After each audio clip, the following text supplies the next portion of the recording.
Olá pessoal, tudo bem com vocês? Aqui é a Ruth e é uma alegria imensa ter vocês comigo no canal ARZ Jornada Culinária.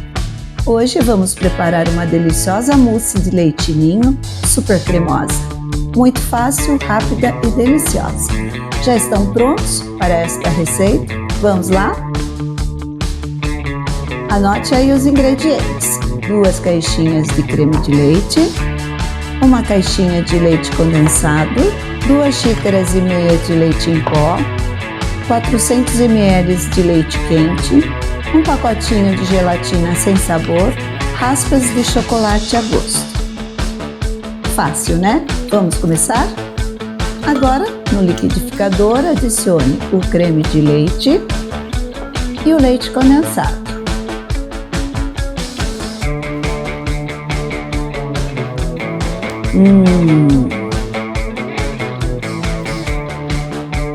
Vamos bater só um pouquinho para misturar.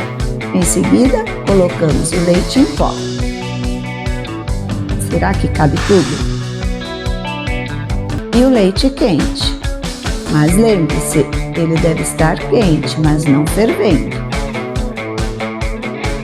Agora é só bater tudo por uns 2 a 3 minutos, até ficar bem homogêneo.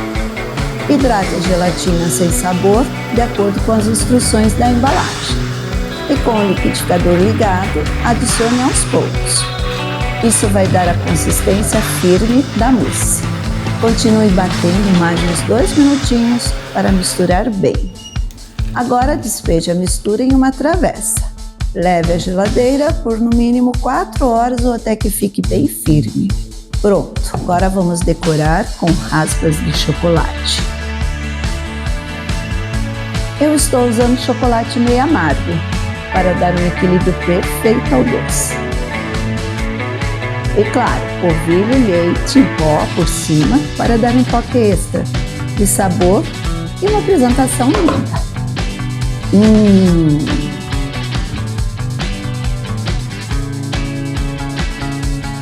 Olhem só essa textura, que coisa mais cremosa. Agora é só aproveitar. Obrigada pelo carinho e apoio de vocês. Sou grata a Deus por mais esta oportunidade.